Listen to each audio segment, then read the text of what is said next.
Welcome back to Gumbo Living, y'all. We got us about a cup of water at 110 degrees in there. And the reason we have that is because we're going to make some pizza. We're going to make some pizza dough. So we need to put our yeast in there right away while that water's up to temperature. Okay, now do 1 pack of yeast. All right. Get all that little yeast is out of there. We need that 1 tablespoon of sugar to go in there too. And we've got 10 minutes before that's going to activate. So let's wait on that a second. Let's give that just a little bit of a swirl. Make sure everybody's enjoying each other's company. While we're doing that, we're going to prep up some things. I'm not going to bore you by showing you how to shred up cheese, but just to let you know, I'm going to shred this Parmesan cheese up. And I'm going to shred it up with this kind of a grater, kind of shred it. And I'm going to take this beautiful mozzarella and I'm going to shred it up a little bit bigger with this size when you guys come back. So that's going to be in a bowl, all shredded up and ready to go. We're going to add a lot of Parmesan cheese and a little bit of red pepper to our regular base red sauce to make some pizza sauce.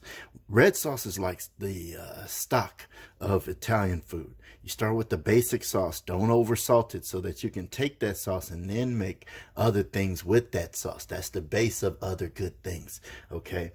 So that's one thing that you're usually doing wrong and wonder why your pasta doesn't stick to the sauce. You're supposed to take sauce into a skillet and throw sauce in there and garlic and all kinds of good other things. And then you throw some pasta in there and you shake it around and then you pour it on the thing and you pour a little sauce over the top. And that's how you eat pasta. But anyway, that's a story for another day. Right now, we're going to grind up some oatmeal to make oatmeal flour, and I'm going to need 3 cups to go in the recipe and another about probably half, no, let's say a quarter cup-ish to throw around and make the dough with. So I've already got about 2 cups made. I'm going to make another bit for you guys. I'm going to put that in the grinder right quick just to show you how it goes.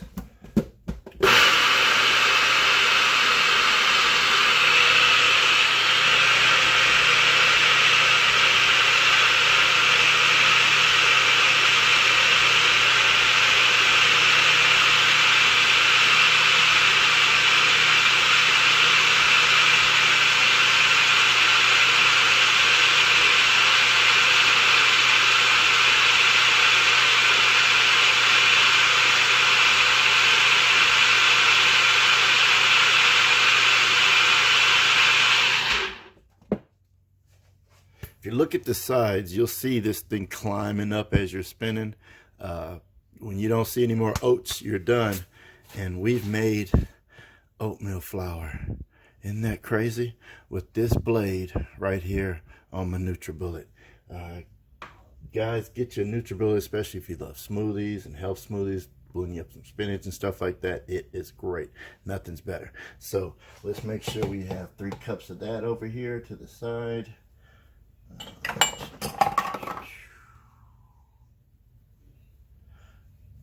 All right, so that's 3 cups right there. We're going to leave this over to the side, like I say, for flinging. And when we come back, I'm going to have all my cheese chopped up. This will be ready to go. And we'll get ready to make some pizza dough and make some pizza. All right. Oh, I'm probably going to hit my oven right now and hit it at 400 degrees to preheat. Okay, guys, that's what your yeast should look like when you're 10 minutes in. If you've done it like I've done it, 110 degree water, 1 pack of yeast, tablespoon of sugar, little swirl, 10 minutes. We're looking like that. To that, we're going to add about 2 tablespoons of... where did I put my tablespoons? I was thinking, guys, we ought to pretend it's Christmas, that we're off from Christmas. So I pulled out my, I don't know if you can see my little guy. He's a little snow guy. All right, so Merry Christmas to you guys. And we need a couple of, I'm using grapeseed oil. You can use olive oil or some good oil, but none of that crappy oil, cheap $2 oil. Stop using that stuff. It's gonna kill you. This is what our cheese looks like. Our mozzarella cheese. It's gonna be slip slidey when you try to grind it, but don't worry about it. It'll turn out. This is what our Parmesan looks like. We ground that up. We've got that waiting to go on the side. So our oil's in there. We need a little bit of salt. So I've ground up some pink salt because it's pretty. Throw that in there. And that's just a sprinkle, a little pinch, quarter teaspoon, something like that. We're gonna grab a pinch of, well, bigger than a pinch of our Parmesan and throw in there. About that much, a little handful of Parmesan cheese in there. All right, and that's all we're gonna put in there. Let's get everything out the way. So I don't know why I put black on. I'm gonna make a mess with all this flour. Let's get our spatula. We're gonna need that. Where is that at? Oh, in our sauce. But it doesn't matter because sauce is definitely going in this recipe. Just give that a quick swirl so that cheese gets around there and that oil gets around there. And always put your cup on something flat. Let's back you out so you can see a little bit more. Back you out so you can see a little bit more. All right, so when you got something in the cup, put it on something flat and give it a shake. Make sure you got what you think you have in there. That's the only way you can know you're actually on the line, okay? So let's add that 3 cups into our mixer. Now some people will be like, oh, you're supposed to add a little bit at a time. Let me tell you something. When you work in a restaurant, nobody's adding nothing a little bit at a time unless they really have to. And when they make dough in those giant, it looks like a KitchenAid, but it's a giant machine that's 6 feet tall like me. They just dump everything in there and it works out because there's a big hook in there and that hook is only mixing it a little bit at a time. So that's what we're gonna do. We're gonna mix with a little bit at a time by folding. You see I'm folding? So I'm just folding that in. And see, the trick to dough, most people think, oh, you're supposed to knead it all the time. That's bread. Pizza dough, you don't want to knead that much because you'll make it a little bit crazy. So, all right, so starting to get incorporated in there. We need a little bit more flour. I think our dough is a little too sticky. This thing with this oatmeal flour, it looks like you use more of it than you do actual flour. So that's why I said about another ½ cup for flicking around and stuff.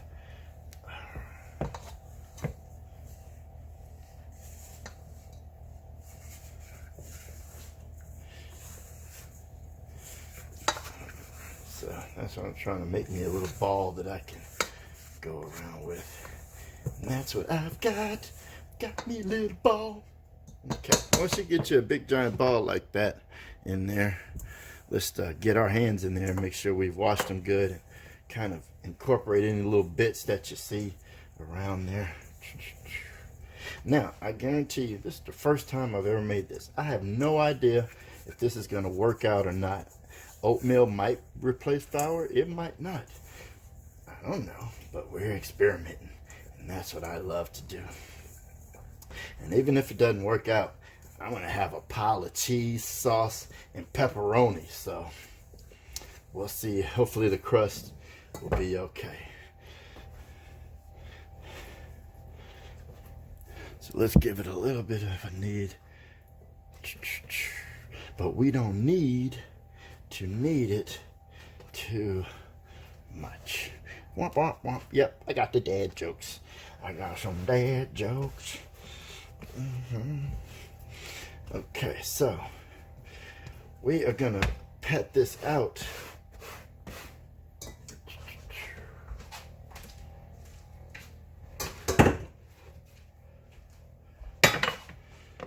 Here. All right, just get her in there. Spread this out. You know what? Where's my thingamabob? Where's my thingamabob? Where is it? Ah, too many drawers full of junk. Let's take this off. I love these mats. They were created by bakers for reasons, and this is one. So let's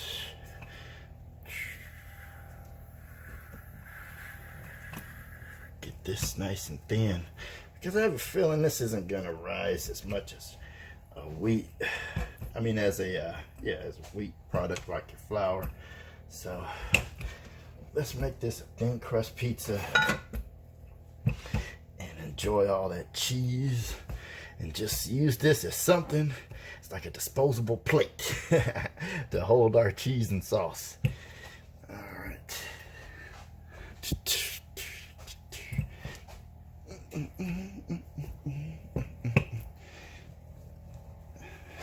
Now, this is another trick I want to show you guys. So I made this. This was a dollar store rolling pin.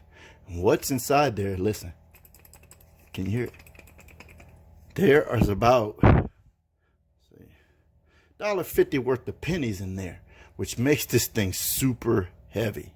Okay, and that gives me extra pressing power on here. Make you one. It costs you about $2 for the dollar store roller and $2 worth of pennies. And the ends that the roller that's in there, use those, save those, and glue them back in, and there you go. Another free poor people trick. See, when you do something, I was trying to recreate the big marble ones I used to have at work. They're expensive, man. So, you know, I actually have one, but after doing this, I actually like this better, because the marble can stick sometime more than this beautifully honed wood.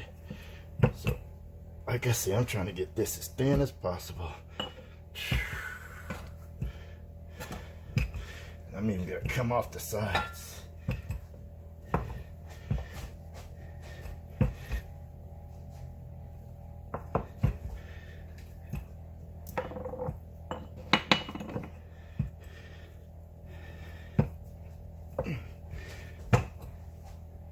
Oh, no.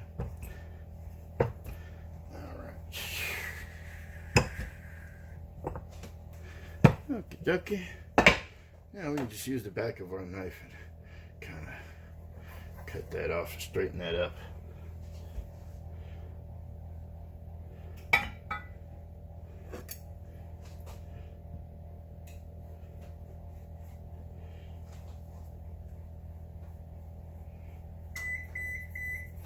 Okay. Our oven's ready.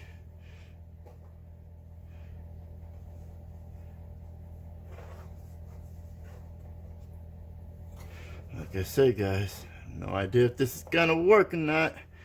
Let's check it out and see. So, let's get our pan back and we'll lift it up.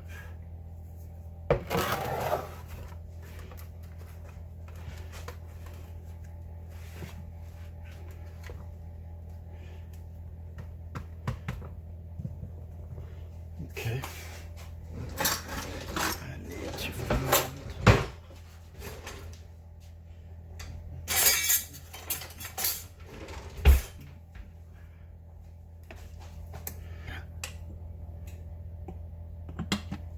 Let's get a little oil. Let's brush around here. Make sure we get a nice crispy situation going. And we're gonna use that to stick some cheese with too, around the crust. Cause cheese, yeah. Okay, so got that done.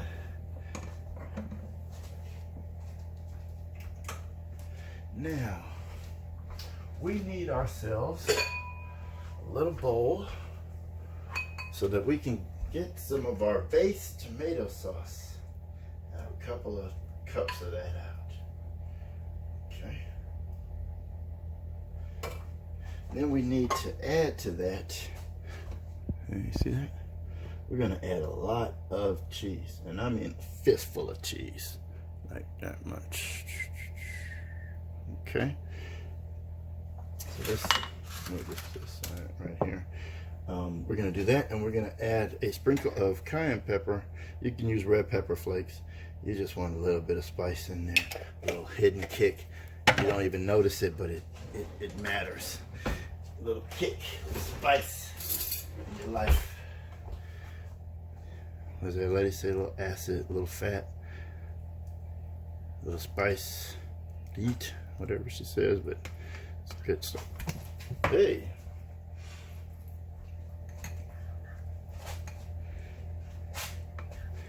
Alright, you see we got a nice cheesy situation going here.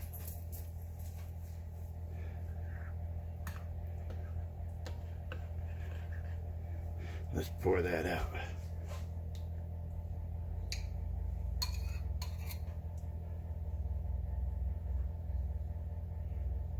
A little bit more there. Let's use the back of our ladle. Kind of push it around to the edge.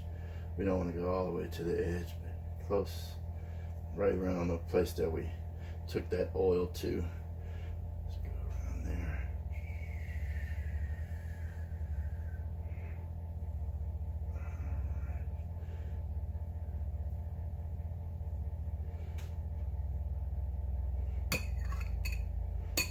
Any place where you see some light, let's just take a little bit of sauce and put that in there. Alright, let me get this out the way so you can see what I'm doing. You gotta show the people, man. Okay. So let's take that sauce around. Probably gonna use a little bit more of this sauce.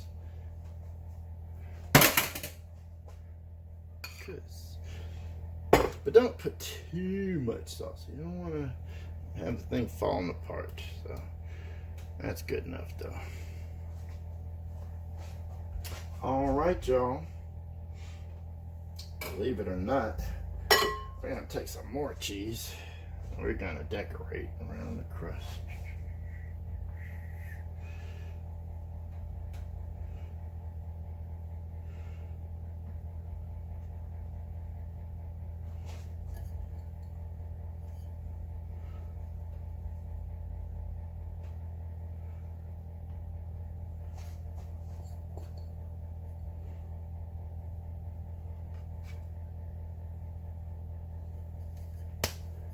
Okay. Now for the good stuff. The good stuff.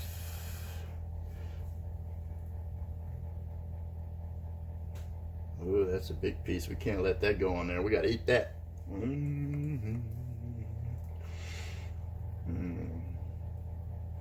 Nice creamy mozzarella.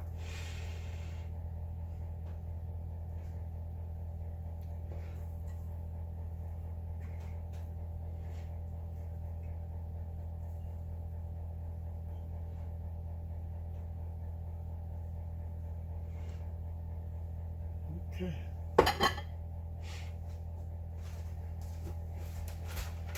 Just some of those cheapo pepperonis. Now, of course, these aren't good for you at all, but hell, they're good. And we're gonna eat them because this is part of our birthday celebration. Cheese, yeah.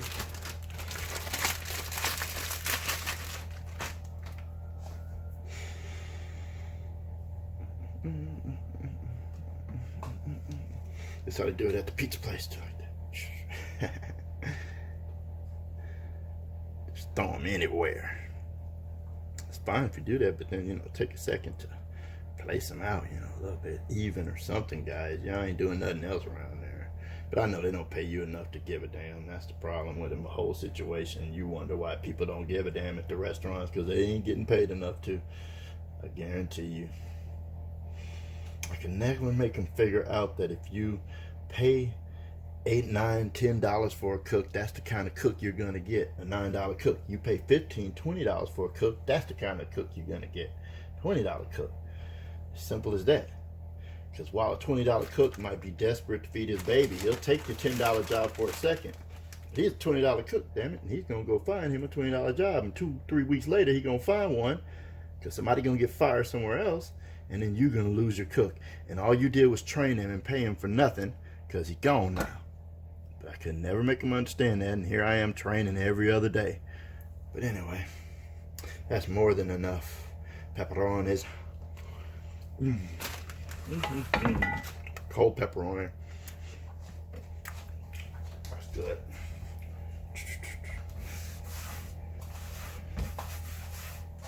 Let's get us a little bit of onion. I like a little onion on there.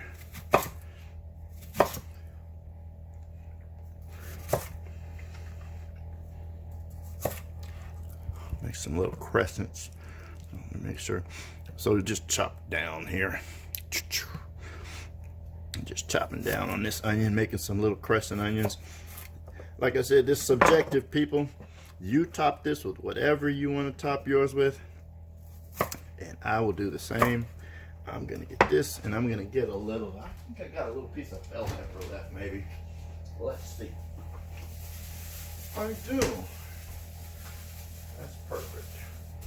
Perfect use of some bell pepper.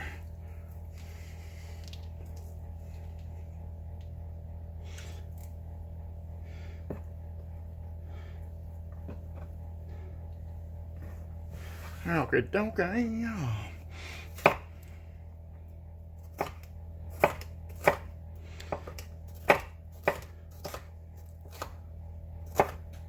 Oh, you guys can't see it all. What a dummy. I'm sorry. So, I just made me some straight cuts right there. About this big. Now I'm going to turn them, make me some little pieces that I can sprinkle around. I like big pieces of onion, smaller pieces of bell pepper. That's just me.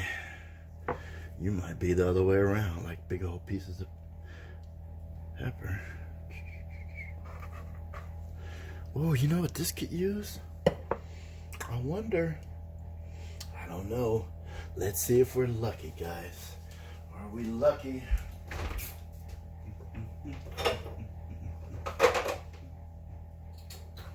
Well, we don't have any jalapenos, but we do have some of these sweet banana peppers. So let's use those. Put those on there. Why the hell not? I like the peppers. Do you like the peppers? I like the peppers. Sprinkle that. These aren't hot peppers. These are sweet peppers. But I would have put some jalapeno peppers on there if I had some pickly ones. Not fresh. I don't fool around like that. That's too hot for me. I like the pickly ones.